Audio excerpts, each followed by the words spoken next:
안녕하세요. 주리쌤의 줄리입니다. 네, 이렇게 영상에서 인사드리는 것이 정말 오랜만인 것 같은데요. 우리 구독자님들 모두 잘 지내고 계셨나요?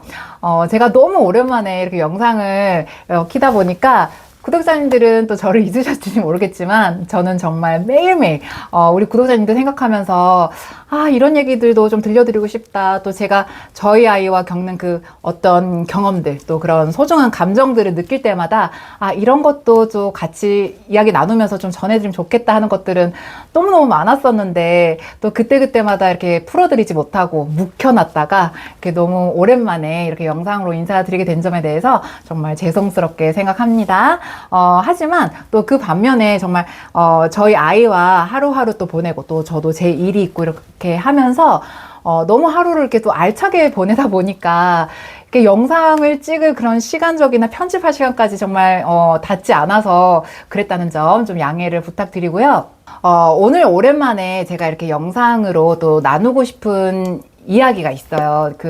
어떤 거냐면 사실 오래전부터 좀 나누고 싶은 부분이긴 했는데 어떤 면에서는 좀 조심스러운 부분도 있었기 때문에 제가 좀 다루진 않았던 부분인데 최근 들어서 조금 논란의 소지가 더 이렇게 부각되는 것 같기도 하고, 그래서 누군가에게는 또 저의 어떤 소신을 좀 들려드리면 결정을 하시는 거에 있어서 도움이 되지 않을까라는 생각이 들어서 오늘 주제를 한번 꺼내보려고 하는데요.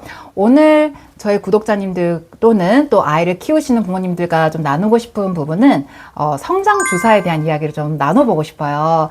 지금 이제 우리 아이들 다 여름방학 이제 시작이 돼서 엄마들이 특히 이제 키에 좀 집중하고 싶은 시기이기도 하고, 또 아이 영양이나 또 잠자는 것, 또 이제 방학 맞이해서 또 평소에 못했던 운동도 더 많이 시키고, 다 그런 것들이 어떻게 보면 신체적인 건강과 함께 또 아이 키에 대해서 우리 부모님들이 많은 관심을 갖고 계시잖아요.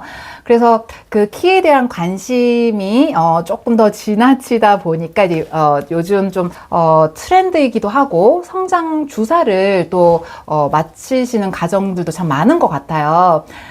그 부분에 대해서 제가 하고 있는 방법, 또 제가 갖고 있는 생각, 이런 것도 한번 좀 들려드리고 싶어서 오늘 이야기를 시작해 보려고 하는데요. 사실 며칠 전에 KBS에서 이 주제로 관련된 추적 60분에서 성장주사에 대한 방송을 했다고 하더라고요. 저는 본 방송을 보지 못했고, 주변에서 이제 그 방송 이후에 여러 가지 얘기들을 또 저에게 들려주시고 해서 저도 이후에 좀 따로 찾아보기는 했는데, 그런 그 전문가의 견해 시작을 하기 전에, 일단 저 같은 경우는 저희 아이 성장주사는 단 한 번도 마친 적 없고, 지금 저희 아이가 이제 중학교 2학년 이제 시작하는 나이가 되는데요. 성장주사 맞춰본 적 없고, 앞으로도 당연히 저는 이제 마칠 그 계획도 없는 엄마로서 이제 저의 소신과 저의 그 신념을 좀 말씀드리려고 해요.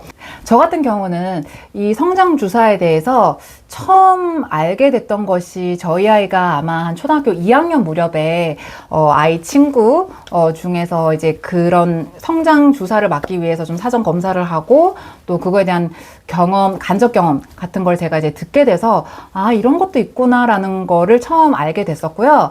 근데 그때도 그렇고 저희 아이는 지금까지 이제 줄곧 제가 저희 아이를 키우면서 보면 유아기 때는 특히 밥을 또 너무 안 먹어서 정말 영양실조 걸리는 거 아니야 할 정도로 밥을 너무 안 먹던 아이였고, 그러다 보니까 이렇게 그 성장 그 체크하는 백분율로 나오는 거 있죠. 몸무게 10 몇 프로 그 백분율로 가장 크고 또 잘 큰 애들은 그 99% 이렇게 받기도 하고 하는데, 저희 아이는 키가 16% 나온 적도 있었고, 그러니까 앞에서 100명 중에 이제 16번째로 이제 작은 아이인 거잖아요. 그러니까 그리고 조금 이제 밥을 약간 잘 먹게 돼서 그래도 좀 좋은 결과가 나왔던 게 40 몇 프로 정도였지, 그러니까 그 100분율로 봤을 때 50% 이상 그 성장을 찍어본 적이 없는 아이예요. 그러니까 한마디로 또래들보다는, 그러니까 키가 운 좋을 때는 좀 평균 정도이다가 또 작거나 약간 중간보다 좀 작은 정도로 지금도 그렇고요.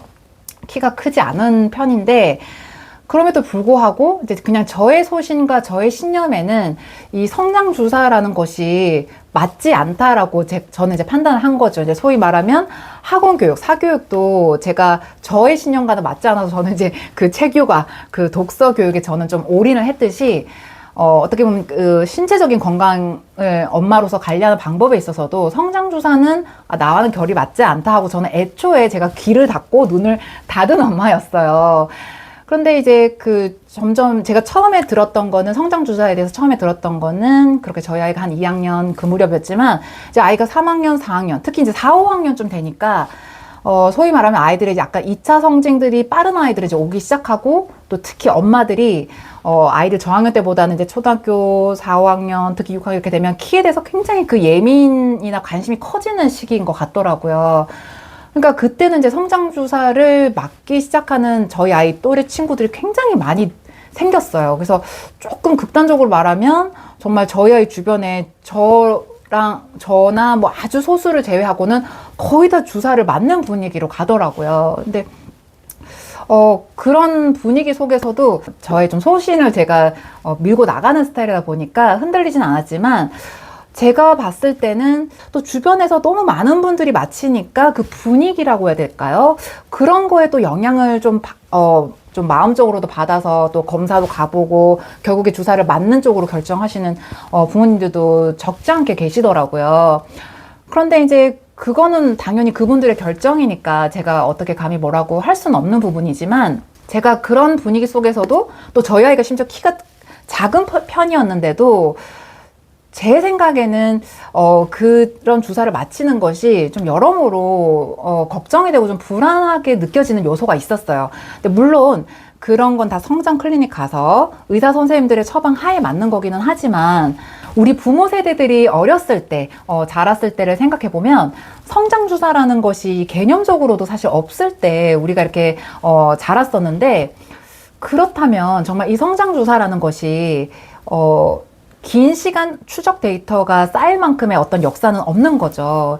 그래서 이게 정말 좋은 신약이고 뭔가 이제 개발이 돼서 이제 아이들에게 안정성에 이제 지금 단기간으로는 문제가 없다라는 그 전제 조건 하에 어쨌든 이렇게 마치는 건데 그래도 사람 몸에 어떤 약을 장기간 복용하고 투여를 하려면 가장 좋은 것이 그래도 장기간 그 안전한 데이터가 검증이 된 상태에서 하는 것이 무엇보다 가장 좋겠죠. 물론 아이가 정말 키가 컸으면 좋겠고 그런 바람은 어떤 부모든 다 가지고 있겠지만 그것보다 우선이 되어야 되는 거는 아이들의 안전인데 단기간에 지금 결과로는 당연히 이게 안전하다는 그 전제 조건 하에 맞추시는 거지만 그래도 사람 몸에 뭔가 긴 시간 어떤 자연 음식이 아닌 인공적인 어떤 약이 들어가는 거면 저는 조금 더 안정성이 확보가 되어야만 제가 아이에게 허락할 수 있을 것 같아서 그런 부분에 있어서는 제가 좀 감히 아이에게 이거를 시작하기가 굉장히 좀 조심스럽더라고요. 그래서 저는 그런 생각을 갖고 있었기 때문에 뭐 전혀 그 아이가 지금 현재 과거에도 그랬었지만 키가 크지 않았지만 성장주사를 맞춰야겠다라는 생각을 저는 단 한 번도 해본 적이 없는데 이게 지금 이제 벌써 몇 년이 지나고 이제 그 성장주사를 맞는 게 좀 하나의 약간 트렌드처럼 되어 가다 보니까 요즘 그 주사에 대해서 각각 다른 의견을 갖고 계신 전문가들의 이제 목소리들이 좀 분분하신 것 같아요. 그러니까 한마디로 이 성장주사에 대해서는 역사가 깊지 않다 보니까 전문가들조차도 의견이 굉장히 분분한 부분이라고 지금 봐야 되는 거죠. 그래서 전문가들조차도 의견이 분분한 거면 저는 정말 뭐 그 의학 쪽에서 전문 지식이 전혀 없는 저로서는 이렇게 선뜻 시작하기가 너무 조심스럽고 어려운 거고 예를 들어 아무리 신약이라도 정말 이걸 선택할 수밖에 없는 상황도 당연히 있겠죠. 예를 들어 정말 뭐 내 아이가 불치병에 걸렸다거나 아니면 우리 가족 중에 누군가라도 불치병에 걸렸고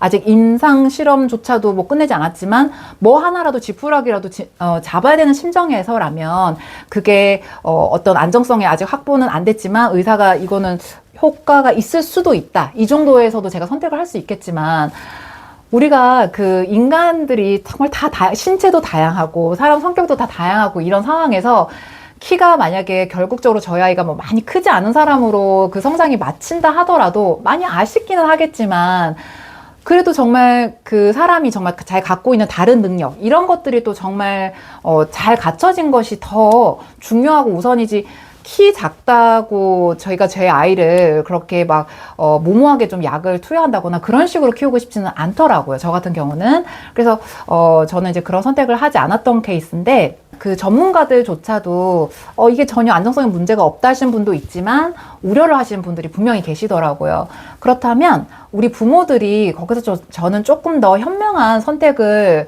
하셨으면 좋겠고요. 왜냐하면 이게 부모의 욕심 또는 부모의 어떤 기대로 이렇게 맞췄을 때 그 뒤에 일어날 뭐 좋은 작용 또는 부작용 자체에 대해서는 오로지 아이들이 앞으로 감수를 하고 살아가야 되는 몫인데, 혹여나 남은 맞췄는데 뭐 안정성에서 문제가 없다 하더라도 사람 신체가 다 다르잖아요. 누구는 어떤 걸 먹고 배탈이 나는 사람도 있지만 누구는 또 먹어도 멀쩡하게 배탈이 안 나는 사람들도 있는데, 내 아이와 이 약이 어떻게 작용을 할지는 아무도 모르는 거예요. 정말 전문가들도 내 아이에게 어떤 결과가 일어날지는 장담하지 못하거든요. 그런데 단지 우리 부모들이 내 아이 키를 조금이라도 더 키우고 싶은 그 욕심 하나로 이거를 선택하기에는 좀 그 뒤에 일어날 결과가 결코 가볍지 않다라는 좀 묵직한 그 책임감을 좀 저는 꼭 가지셨으면 좋겠고, 그리고 이 성장 주사 자체가 원래 나온 그 목적이 성장이 부진한, 그러니까 치료가 필요한 어떻게 보면 환자인 거죠. 너무 저성장을 갖고 있는 어린이들을 위해 개발된 약이기 때문에 이미 성장 요인이 충분한 DNA를 갖고 있는 그런 호르몬을 갖고 있는 어린이에게 이게 됐을 때는 어떻게 보면은 과다 복용이 되는 거죠. 그렇게 됐을 때 이 몸 안에서 일어나는 그 변화라든지 그 충돌 요소에 대해서는 여러 가지 우려하는 전문가들이 실제로 굉장히 많으세요.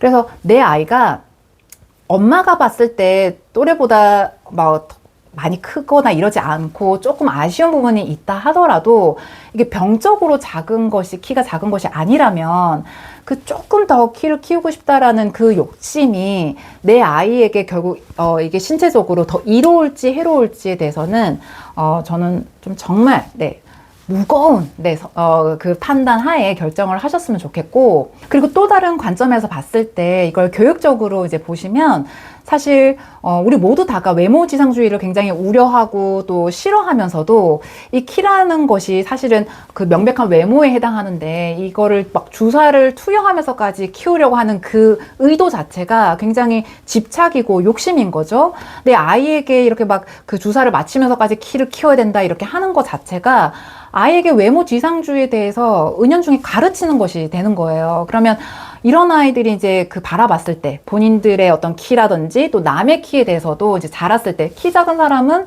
뭔가 좀 깔봐도 되는 것 같고, 키가 크면은 위너이고 키가 작으면 루저인 것처럼 그렇게 비춰질 수도 있는 거죠. 그래서 저는 그런 식으로 사실 사람을 평가하고 이렇게 잣대를 해서는 안 되지만, 우리가 너무 키에 집착하는 이런 분위기 자체가 알게 모르게 그런 지금 풍조가 일어나고 있고요. 제 기억으로 제가 아마 한 달 전쯤 봤던 어떤 인터넷에서 좀 논란이 됐던 글 같은데, 서울대 학생들이 이용하는 어떤 인터넷 커뮤니티에서 본인의 키가 뭐 160 뭐 몇 센치 정도 되는 어떤 서울대 남학생이 이제 자기에게 이런 그 유전적인 키를 물려주신 자기 부모를 막 혐오하고 뭐 살해를 하고 싶다라는 그런 충동을 느낀 글이 인터넷에 올라와서 굉장히 큰 논란의 소지가 됐다라는 걸 제가 접한 적이 있거든요. 그래서 그럴 정도로 본인의 키가 그렇게 작았을 때 이제 사회 시선이 작은 키를 가진 사람에 대해서 좀 무시하는 이런 풍조가 결국 이런 병든 그 마음을 좀 고조시키는 거에 큰 영향을 하고 있는 것 같아요. 그래서 저는 조금 더 우리 부모님들이 자녀를 키우실 때 다 잘해주고 싶고 또 신경 써줘야 될 부분이 너무너무 많은데, 키도 당연히 키워주고 싶죠. 저도 저희 아이가 키가 컸으면 좋겠거든요. 그런데 바른 방법으로, 옳은 방법으로 할 수 있는 만큼은 다 해주되, 그렇게 했을 때 이제 아이 키가 좀 아쉽게 크더라도 그것만으로도 충분한 거지, 거기에 대해서 막 주사를 넣고 이렇게 하는 그런 형태로는 저는 이왕이면 가지 않으셨으면 좋겠고, 그렇다고 모두 다가 성장주사를 맞지 말라는 것도 아니고요. 성장주사는 원래 그 본래 목적 자체가 저성장인 1년에 제가 알기로는 4cm 미만으로 크고 있는 어린이들을 저성장으로 그 의학계에서도 본다고 하는데, 그 정도 뭐 성장이 좀 잘 안 된다거나 하는 경우는 한 번 좀 고려는 해볼만 하겠죠. 그래서 거기에 따라서 정말 필요하면 하는 건데, 제가 봤을 때는 1년에 4cm 이상 너무 잘 크고 있는 아이들에게도 요즘 그 성장 주사는 그냥 너무 당연한 것처럼 맞히는 그런 분위기가 너무 만연해 가고 있는, 네, 이 분위기는 우리가 조금 진지하게 고민하고, 네, 다시 한번 좀 되새겨 볼 필요가 있다 생각하고, 혹여나 주위에서 다 맞히는데 나만 안 맞히는 거 아니야? 이런 걱정을 하고 계신 부모님이 계시다면 그런 분들께 저는 또 하나의 위로가 되어드리고 싶은 마음으로 오늘 이 영상을 켜게 됐어요.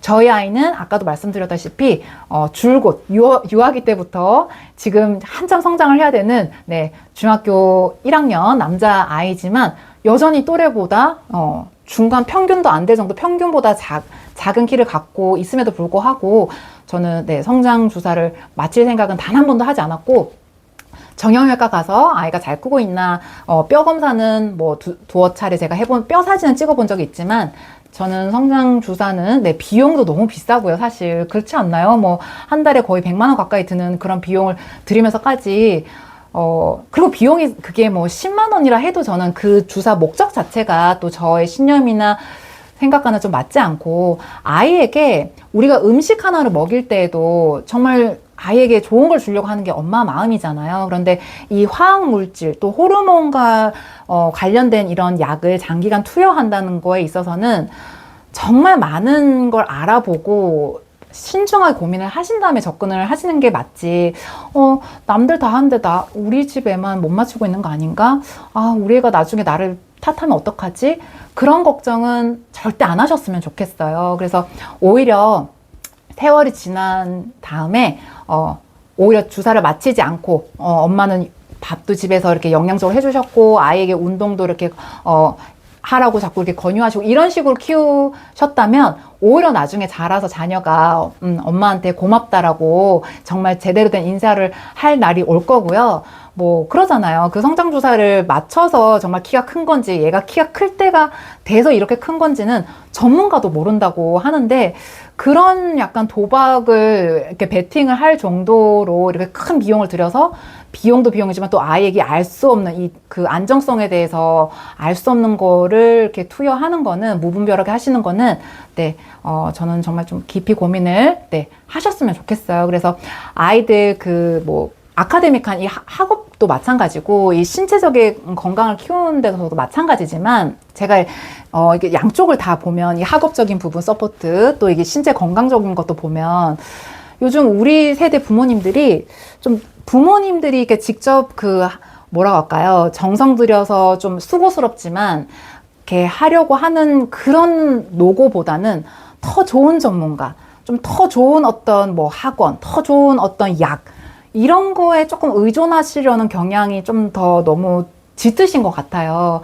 예를 들어서 학원도 일단 그냥 남들 다 보내니까 보내는 이런 거보다, 일단은 내가 할 수 있는 것만큼은 집에서 책을 직접 어렸을 때 많이 읽어준다거나 그런 방법, 좀 수고스럽죠, 엄마가 하기에는. 근데 그런 약간 노고는 일단 생략하고 바로 아이에게 좋은 선생님을 맡기려고 하고 좋은 교육을 시키려고 하고, 그러니까 내가 아닌 나보다 더 전문가의 누구를 하려고 하는데, 내 아이를 그 어떤 전문가보다도 정말 사랑으로 내 아이를 파악하면서 내 아이에게 맞는 걸 해줄 수 있는 거는 부모밖에 없다라는 거를 정말 다시 한번, 네, 잘 좀 생각을 해보셨으면 좋겠고요. 그래서 그게 학업적인 부분이 됐든 아이 신체적인 건강이 됐건, 남의 손에 맡기기 전에 집에서 엄마로서 해줄 수 있는 거는 먼저 정성껏 다 해주신 다음에, 그랬는데 어쨌든 나의 한계가 있고 더 뭔가 전문가의 도움 영역이 필요한 그때, 네, 전문가는 적절하게 조금씩 이용하는 그런 어떤 큰 넓은 신념을 갖고서 아이들과, 네, 이렇게 잘 지내시는 부모님이 되셨으면 좋겠다는 마음으로, 네, 오늘 이 영상을 켜게 됐습니다. 그래서 이제 여름방학 시작하실 텐데 몸도 마음도 좀 즐겁고 건강한, 네, 그런 시간 속에서 아이들은 더 마음도 성장하고 신체적으로도, 마음이 편하면 또 신체적인 건강도 당연히 또 온다고 하잖아요. 그래서 그런 식으로 아이 건강에 좀 더 집중을 하셨으면 좋겠고, 하다못해 아이가 정말 키가 정말 부모님이 원하는 만큼 크지 않으셨다 해도 그게 아이의 어떤 자존감이나 자신감을 깎아내리는 잣대는 절대 되지 않았으면 좋겠어요. 또 갑자기 얘기를 하니까 드는 안타까운 것 중에 하나가 요즘 여자아이들 특히 뭐 생리를 이렇게 시작할 때 다들 엄마들이 이미 사전에 너 생리 빨리 하면 안 돼. 그러면 너 키 안 커. 이런 얘기를 너무 많이 듣고 자라다 보니까 생리를 시작했을 때 다들 그 어린 아이들이 어떻게 이제 키 안 커 하고 막 이렇게 우는 아이들이 막 있다 하더라고요. 근데 사실 저희 어렸을 때 생각하면 그 생리라는 것이 막 약간 좀 두렵기도 하고 내가 이제 어른 되는 건가 좀 얼떨떨하고 약간 이런 좀 뭐라고 할까요? 그 묘한 어떤 감정으로 한 단계 성장하는 건데 요즘 아이들은 다 생리 그러면 일단 나 이제 키 다 컸다. 뭔가 굉장히 나쁜 선입관이 생겨서 굉장히 그거에 대해서 부정적인 인식으로만 받아들이는 그런 세태가 좀 된 것에 대해서 저는 좀 안타까운 것 같아요. 사실 어떻게 보면은 성인식이라는 것도 있고 아이들이 굉장히 축하받고 너 이렇게 성장했구나 2차 성징에 대해서 아이들이 좀 경이로우면서도 신비하면서도 이렇게 좀 받아들여야 되는 건데 생리하면 나 이제 키 다 컸다. 엄마들도 너 이제 키 다 컸다 막 이렇게 미리 사전부터 좀 하는 그런 분위기에 대해서 조금 우리 어른들도 다시 한번 좀 진지하게 고민해보고 그 올바른 것이 과연 뭘까 이런 거에 대해서 좀 더 생각하는 시간이 좀 되어 보시기를 바라면서 오늘 영상은 또 마무리하도록 하겠습니다. 제가 정말 제 구독자님 또는 어린 자녀를 키우는 부모님들과 소통하고 싶은 얘기들이 참 많이 있었는데 그동안 이렇게 묵혀놓고 저의 그 하루 일상이 또 너무 바쁘다 보니까 푸지 못했던 것들에 대해서 또 조만간에 차근차근 또 풀어드리는 시간으로 돌아오도록 하겠습니다. 그러면 즐거운 또 여름 보내고 계시고요. 또 저는 다음 영상에서 뵙겠습니다. 바이바이.